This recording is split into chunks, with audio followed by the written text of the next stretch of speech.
Dia bilang, aku terlalu biasa, terlalu sederhana untuk masa depannya. Dan di depan teman-temannya, dia berdiri di samping janda kaya itu, tersenyum seperti sudah menemukan hidup yang lebih layak. Aku tidak marah. Aku hanya melihat cara dia memindahkan barang-barangnya dari rumah yang kami bangun bersama. Dia memilih uang, memilih status, memilih kehidupan yang katanya lebih tinggi. Yang tidak dia tahu, rekening yang selama ini membuatnya merasa berkuasa tidak sepenuhnya miliknya. Dan keputusan itu akan segera berubah menjadi masalah yang tidak bisa dia kendalikan. Namaku Dira. Dan malam ketika dia resmi pindah ke rumah perempuan itu, semua orang mengira aku kalah. Kalau kamu pernah ditinggalkan saat sedang tidak dianggap cukup, kamu pasti tahu rasanya. Bukan hanya sakit, tapi seperti dibandingkan dengan sesuatu yang tidak bisa kamu lawan. Kalau kamu suka cerita realistis tentang harga diri dan pembalikan keadaan, dukung channel ini dengan subscribe dan like. Itu membantu sekali. Sekarang, aku akan ceritakan bagaimana semuanya mulai berubah. Awalnya, semua terasa biasa. Dia mulai sering menyebut satu nama dalam percakapan kami. Rani, seorang janda kaya yang baru masuk sebagai investor di perusahaannya. Katanya perempuan itu cerdas, tegas, dan berani mengambil resiko besar. Ia menceritakannya dengan nada kagum yang tidak biasa. Aku tidak langsung curiga. Dalam dunia bisnis, pertemuan seperti itu wajar. Tapi ada sesuatu yang berubah dari caranya berbicara. Ada kebanggaan yang berbeda. Seolah-olah ia sedang berdiri lebih tinggi hanya karena berada di dekat seseorang yang memiliki banyak uang. Beberapa minggu kemudian, ia mulai pulang lebih malam. Alasannya rapat, presentasi, diskusi strategi. Aku mencoba percaya. Tapi setiap kali ia menyebut nama Rani, ada kilatan ambisi di matanya yang belum pernah kulihat sebelumnya. Suatu malam, saat kami makan malam berdua, ia berkata dengan santai, "Kita harus naik level, Dir. Hidup kita terlalu biasa." Kalimat itu terdengar ringan, tapi caranya menatapku membuatnya terasa seperti perbandingan. Aku tidak membalas, aku hanya memperhatikan. Beberapa hari kemudian, tanpa sengaja aku melihat dokumen di meja kerjanya. Proposal proyek baru. Nilainya besar. Di halaman terakhir, tercantum rekening operasional atas namanya. Aku membaca lebih teliti. Dana awal berasal dari pinjaman yang kami ajukan bersama 6 bulan lalu. Pinjaman itu menggunakan aset yang kami miliki berdua sebagai jaminan. Dadaku terasa berat. Ia tidak pernah membicarakan detail itu denganku. Saat kutanya dengan hati-hati, ia hanya menjawab singkat. "Itu cuma teknis, aku yang urus, kamu tidak perlu pusing." Kalimat itu sederhana, tapi jelas menempatkanku di luar keputusan. Sejak saat itu, aku mulai memperhatikan lebih banyak hal. Pakaian barunya, jam tangan mahal yang tiba-tiba muncul, undangan ke acara eksklusif yang tidak pernah ia ajak aku hadiri. Bukan karena ia tidak bisa mengajakku, tapi karena ia memilih tidak. Suatu malam, ia menerima telepon di ruang tamu dan menurunkan suaranya saat menyebut nama Rani. Aku tidak mendengar isi percakapannya, tapi aku melihat ekspresinya. Antusias, penuh rencana. Penuh keyakinan akan masa depan yang berbeda. Malam itu, aku duduk sendirian di kamar, membuka kembali salinan dokumen pinjaman kami. Namaku masih tercantum jelas. Artinya, apapun yang ia bangun dengan dana itu, aku tetap terlibat secara hukum. Dan untuk pertama kalinya, aku menyadari, ini bukan sekedar suami yang terpesona pada wanita kaya. Ini pria yang sedang mengejar akses. Akses ke modal, akses ke status, akses ke dunia yang menurutnya lebih tinggi dari hidup yang kami jalani. Aku tidak menangis malam itu. Aku hanya mulai menghitung. Karena jika ia sedang menyusun masa depan tanpa mempertimbangkanku, aku harus memastikan satu hal. Namaku tidak akan dihapus begitu saja dari fondasi yang ikut kubangun. Dan dari sanalah, semuanya benar-benar dimulai. Ia tidak pernah benar-benar mengatakan ingin meninggalkanku. Ia hanya mulai mengurangi kehadirannya. Semakin sering rapat malam, semakin jarang makan bersama, dan setiap kali aku bertanya, jawabannya selalu sama. Ini demi masa depan kita. Sampai suatu sore, ia pulang dengan wajah yang terlalu tenang. "Aku akan tinggal sementara di rumah Rani," katanya. "Biar fokus proyek, lebih efisien."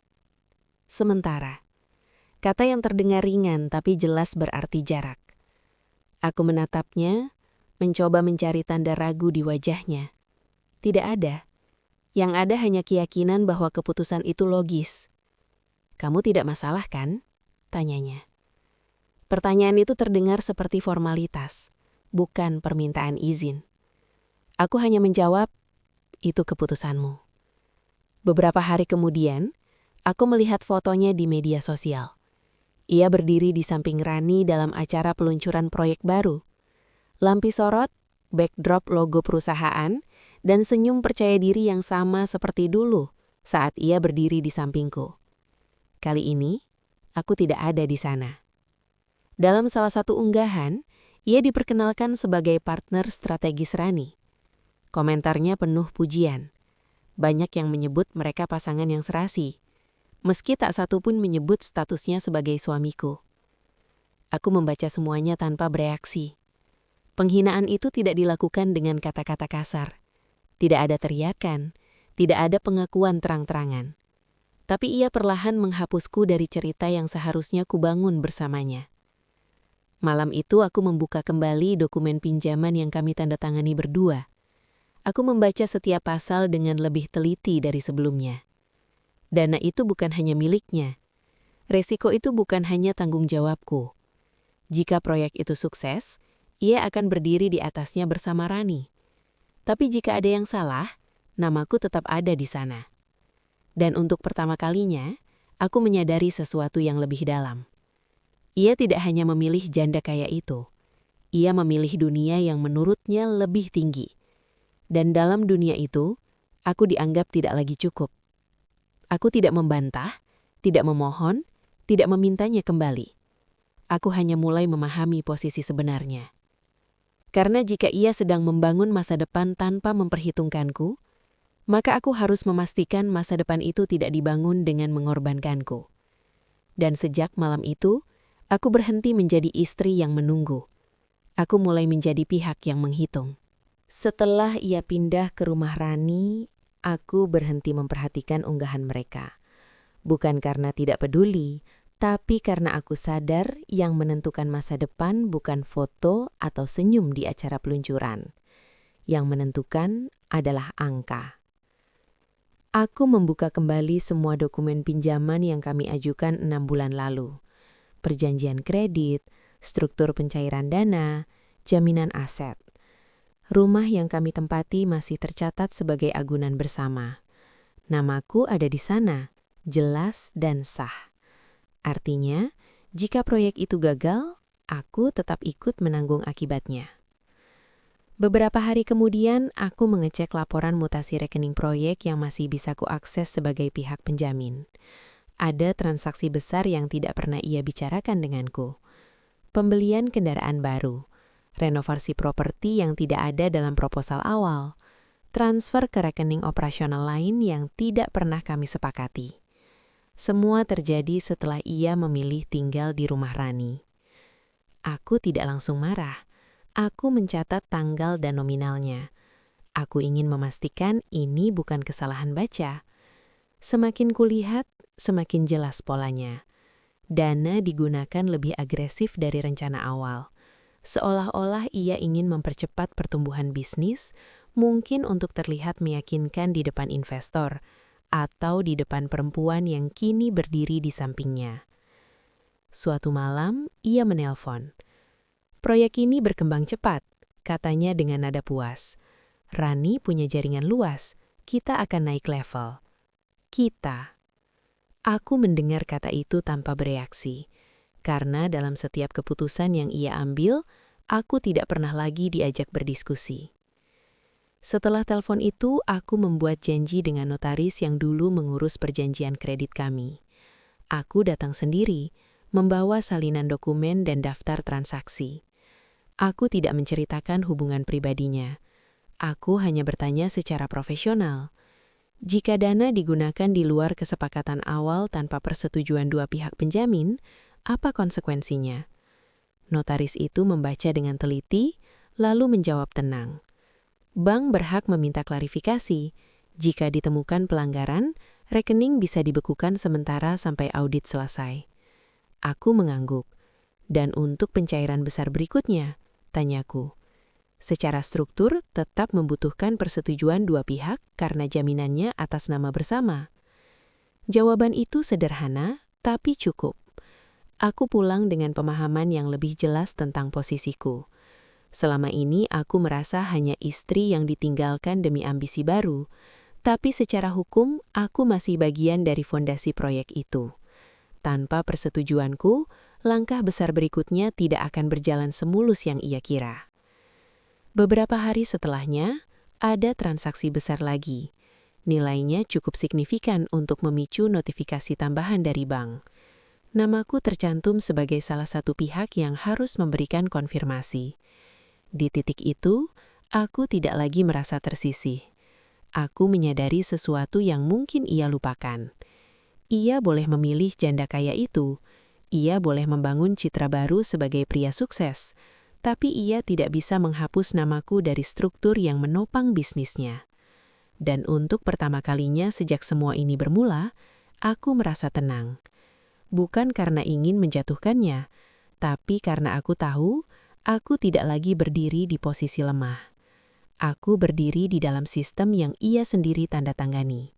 Dan jika ia terus bergerak tanpa menghitung resiko, konsekuensinya bukan lagi soal perasaan, melainkan soal aturan. Sejak hari itu, aku berhenti menjadi penonton. Aku mulai menjadi pihak yang sadar akan haknya. Dan kesadaran itu perlahan mengubah keseimbangan di antara kami. Setelah pertemuanku dengan notaris, aku tidak langsung mengambil langkah besar. Aku memilih memastikan semuanya dengan kepala dingin.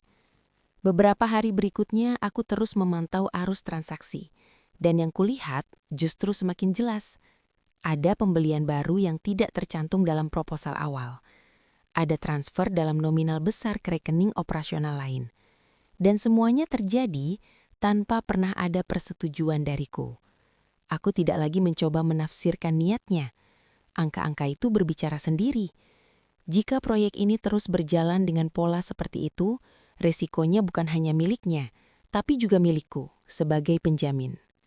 Suatu pagi, aku duduk di meja makan dengan laptop terbuka dan seluruh dokumen perjanjian di depanku.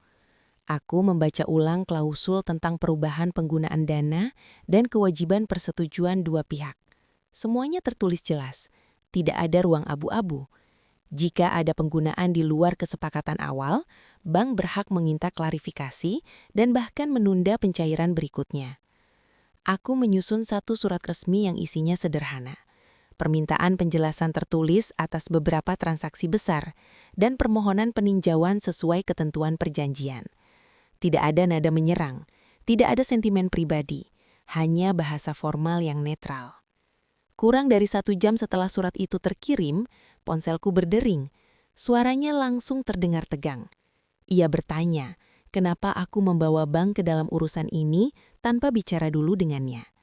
Aku menjawab bahwa aku sudah beberapa kali bertanya, dan setiap kali jawabannya selalu sama, bahwa itu hanya teknis yang tidak perlu kupahami.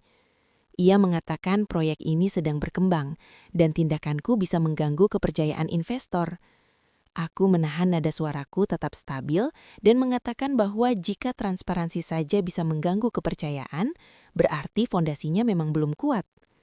Percakapan itu tidak berlangsung lama, tapi cukup untuk membuatnya sadar bahwa aku tidak lagi berada di posisi yang sama seperti sebelumnya. Malamnya, ia datang ke rumah dengan ekspresi campuran antara kesal dan cemas. Ia mengatakan Rani menganggap tindakanku didorong oleh kecemburuan, seolah ini persoalan perasaan semata. Aku menatapnya dan menjelaskan bahwa ini bukan soal siapa yang berdiri di sampingnya sekarang, melainkan soal tanggung jawab hukum atas dana yang menggunakan jaminan bersama. Ia mencoba meyakinkanku bahwa dalam dunia bisnis, keputusan harus cepat dan tidak semua detail bisa dibahas panjang. Aku hanya menjawab bahwa jika keputusan ingin diambil tanpa diskusi, maka seharusnya tidak menggunakan jaminan yang melibatkan namaku. Beberapa hari kemudian, balasan resmi dari bank masuk.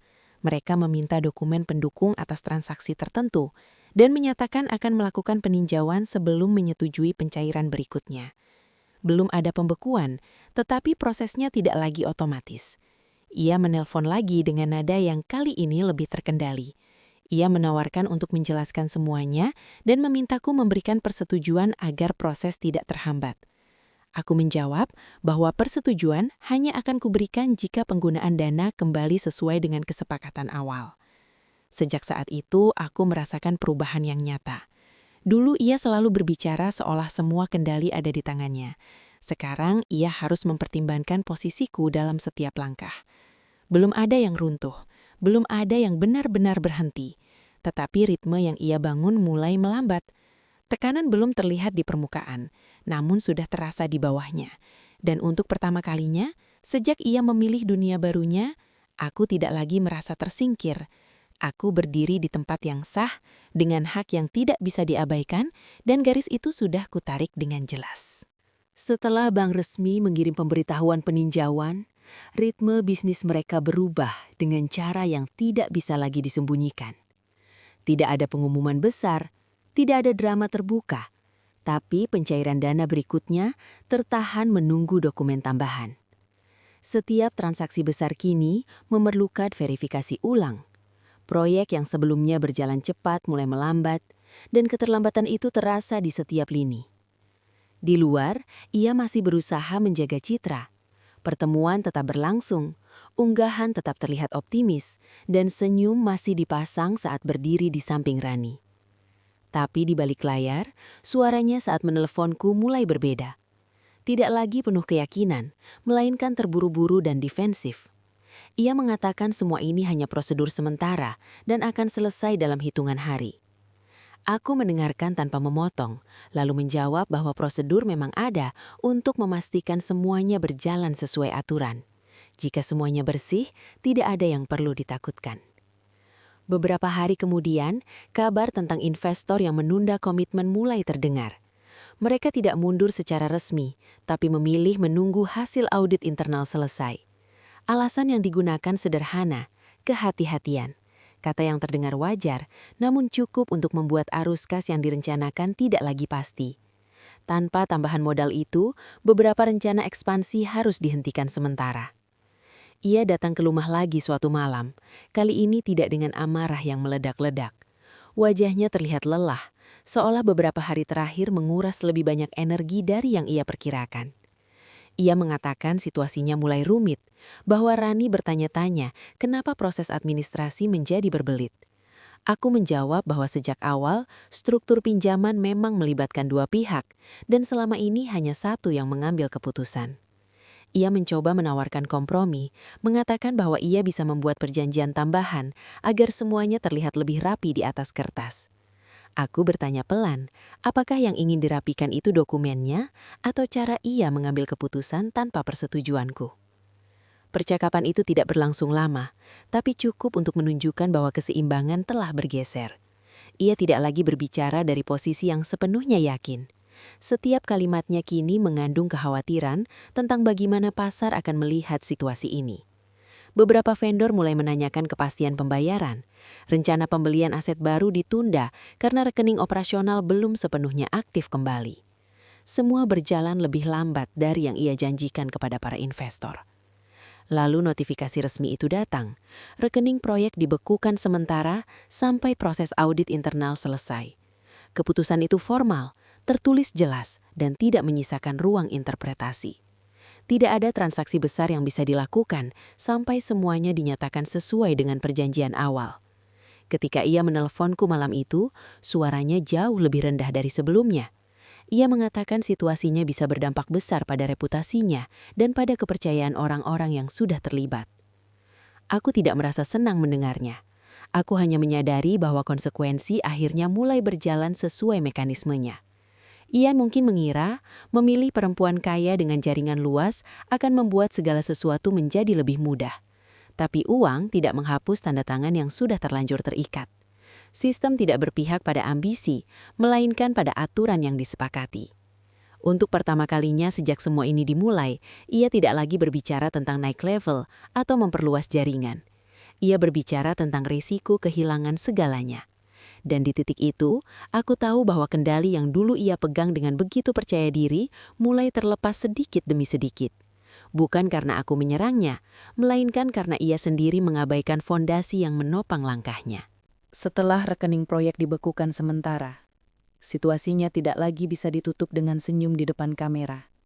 Audit internal mulai berjalan, dan setiap dokumen diminta kembali untuk diperiksa. Bank meminta rincian penggunaan dana sejak pencairan pertama, termasuk transaksi yang sebelumnya ia anggap sebagai strategi percepatan. Semua harus dijelaskan dengan angka, bukan dengan visi besar atau janji masa depan. Ia datang ke rumah tanpa memberi kabar lebih dulu. Wajahnya tidak lagi menunjukkan kemarahan seperti sebelumnya, melainkan tekanan yang nyata.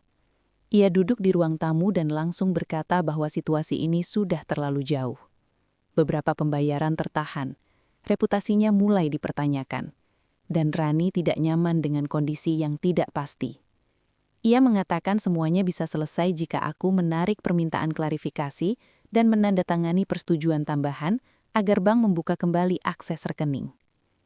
Aku mendengarkan sampai selesai, lalu menjawab dengan tenang bahwa yang kuminta sejak awal hanyalah transparansi sesuai perjanjian. Jika semua penggunaan dana memang sesuai, audit tidak akan menjadi ancaman. Ia menyebut namaku dengan nada yang berbeda, lebih rendah, hampir memohon agar aku tidak memperpanjang proses ini.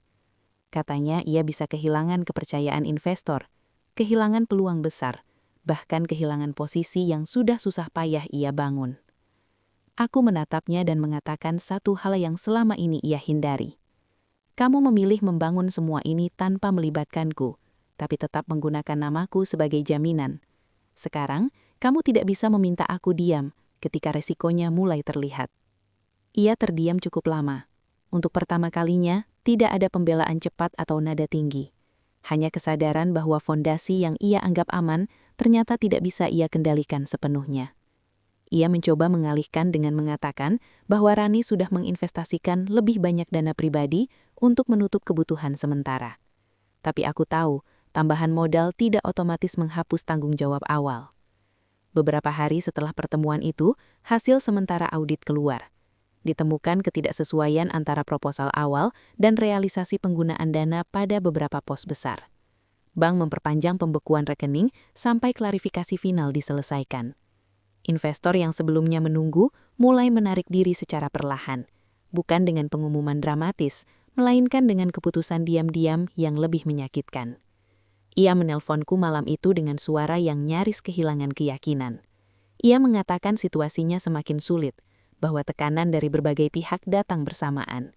Aku menjawab dengan tenang bahwa semua ini bukan serangan pribadi, melainkan konsekuensi dari keputusan yang diambil tanpa pertimbangan penuh. Aku tidak meninggikan suara, aku tidak menyalahkannya dengan emosi. Aku hanya mengingatkan bahwa setiap perjanjian memiliki akibat ketika dilanggar. Di titik itu, aku melihat perubahan yang jelas. Ia tidak lagi berbicara sebagai pria yang merasa berada satu langkah di atas semua orang. Ia berbicara sebagai seseorang yang menyadari bahwa tidak ada tameng yang cukup kuat untuk melindungi keputusan yang dibangun di atas pengabaian. Dan untuk pertama kalinya sejak ia memilih pergi, aku tahu bahwa kendali tidak lagi berada di tangannya. Audit final keluar lebih cepat dari yang ia perkirakan. Bank menemukan beberapa penggunaan dana yang tidak sesuai dengan proposal awal dan tidak memiliki persetujuan tertulis dari kedua pihak penjamin. Secara administratif, itu cukup untuk dianggap pelanggaran terhadap struktur pinjaman. Tidak ada istilah penggelapan atau tuduhan kriminal, tapi cukup untuk membuat bank mengambil langkah tegas. Pembekuan diperpanjang dan restrukturisasi diwajibkan sebelum rekening bisa kembali aktif. Ia datang menemuiku dengan wajah yang benar-benar berbeda dari pria yang dulu begitu yakin meninggalkanku demi masa depan yang lebih tinggi. Tidak ada lagi nada meremehkan. Tidak ada lagi kalimat tentang naik level. Yang ada hanya tekanan dan kelelahan. Ia mengatakan beberapa investor resmi mundur. Vendor mulai meminta pembayaran tunai, dan Rani tidak lagi mau menambah modal sebelum masalah hukum ini selesai. Semua yang ia bangun dengan cepat kini tertahan oleh satu hal yang dulu ia anggap formalitas, tanda tanganku. Kita bisa perbaiki ini bersama, katanya pelan. Aku bisa kembalikan sebagian dana, kita buat kesepakatan baru. Aku butuh kamu mencabut laporan itu. Aku menatapnya tanpa begencian, hanya dengan kejelasan yang selama ini tidak pernah ia lihat dariku. Aku tidak pernah membuat laporan untuk menjatuhkanmu. Aku hanya meminta hakku dihormati.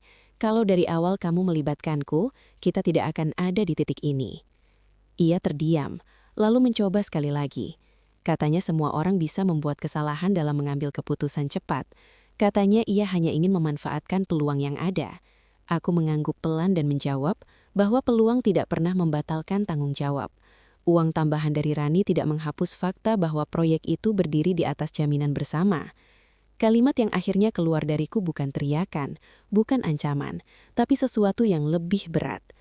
Kamu memilih janda kaya itu karena kamu pikir uangnya akan membuatmu lebih kuat. Tapi kamu lupa, kekuatan tanpa integritas hanya sementara. Ia tidak membalas, wajahnya menunjukkan bahwa ia memahami maksudnya. Untuk pertama kalinya, ia tidak mencoba mengubah narasi atau menyalahkanku. Ia hanya duduk dalam keheningan yang panjang, menyadari bahwa kendali yang ia pegang selama ini benar-benar terlepas.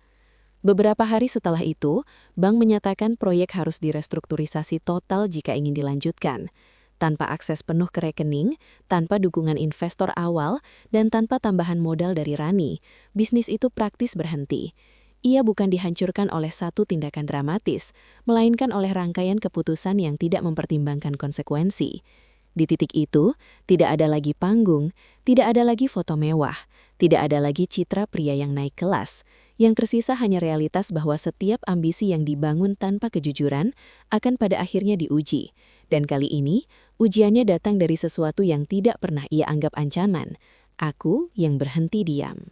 Setelah proyek itu resmi dihentikan sementara dan restrukturisasi diwajibkan, semuanya bergerak ke arah yang tidak lagi bisa ia kendalikan. Tanpa akses penuh ke rekening, tanpa investor yang bersedia menunggu lebih lama, dan tanpa tambahan dana dari Rani, bisnis yang dulu ia banggakan perlahan kehilangan pijakan. Tidak runtuh dalam satu malam, tapi berhenti satu persatu. Pertemuan dibatalkan, kerjasama ditunda tanpa tanggal pasti, dan nama yang sempat dielu-elukan kini disebut dengan nada hati-hati. Ia masih mencoba berbicara denganku beberapa kali. Nada suaranya tidak lagi tinggi, tidak lagi penuh keyakinan. Ia mengatakan semuanya bisa diperbaiki jika kami bekerja sama lagi seperti dulu. Ia menyebut kata kita dengan cara yang berbeda dari sebelumnya. Seolah ingin kembali ke titik awal sebelum ambisinya mengambil alih. Tapi aku sudah melewati fase itu. Aku tidak lagi berbicara sebagai istri yang ditinggalkan, melainkan sebagai pihak yang telah melihat dengan jelas bagaimana namanya digunakan tanpa persetujuan. Aku mengatakan padanya bahwa aku tidak akan mencabut permintaan audit, tidak akan menandatangani perjanjian baru hanya untuk menutupi keputusan lama. Jika ia ingin melanjutkan bisnisnya, ia harus melakukannya dengan struktur baru yang tidak melibatkan namaku. Aku juga memulai proses pemisahan aset secara resmi, agar tidak ada lagi jaminan bersama yang bisa digunakan tanpa persetujuanku. Semua kulakukan melalui jalur hukum yang sah, tanpa teriakan, tanpa drama. Rani perlahan menghilang dari cerita itu. Tidak ada pengumuman putus atau penjelasan panjang. Ia hanya berhenti muncul di sampingnya dalam setiap rencana. Tanpa proyek yang menjanjikan dan tanpa arus kas yang stabil, ketertarikan yang dulu terlihat kuat ternyata tidak bertahan lama. Ia akhirnya berdiri sendiri. Bukan karena aku menjatuhkannya, tetapi karena pilihannya sendiri membawa konsekuensi yang tidak bisa dihindari. Suatu malam, ia datang untuk terakhir kalinya. Tidak lagi untuk marah atau membujuk, melainkan untuk mengatakan bahwa ia mengerti sekarang. Ia mengakui bahwa dalam keinginannya untuk terlihat lebih besar, ia mengabaikan fondasi yang membuatnya berdiri. Aku mendengarkan tanpa rasa puas. Aku hanya merasa tenang karena akhirnya kebenaran itu ia ucapkan sendiri. Aku tidak membalas dengan kemenangan. Aku hanya mengatakan bahwa setiap orang bebas memilih jalannya, tetapi tidak bebas dari akibatnya. Ia memilih janda kaya itu karena mengira uang akan mempercepat segalanya. Ia lupa bahwa integritas tidak bisa diganti oleh modal sebesar apapun. Hari ini hidupku tidak lebih mewah dari sebelumnya, tapi jauh lebih stabil. Rumah tetap atas namaku, tanggung jawab keuangan jelas, dan tidak ada lagi resiko tersembunyi yang mengancam. Aku tidak merasa menghancurkannya. Aku hanya berhenti menjadi tameng bagi keputusan yang tidak pernah kusetujui. Dan pada akhirnya, yang benar-benar runtuh bukan hanya bisnisnya, tetapi keyakinannya bahwa ia bisa naik level dengan mengorbankan orang yang membangun fondasinya bersamanya. Ditukar dengan wanita kaya memang menyakitkan. Apalagi ketika alasan yang digunakan bukan lagi tentang cinta, melainkan tentang level hidup dan akses yang lebih tinggi. Saat itu aku sempat merasa seolah aku tidak cukup hanya karena tidak membawa kemewahan yang sama. Tapi waktu membuatku melihat semuanya lebih jelas.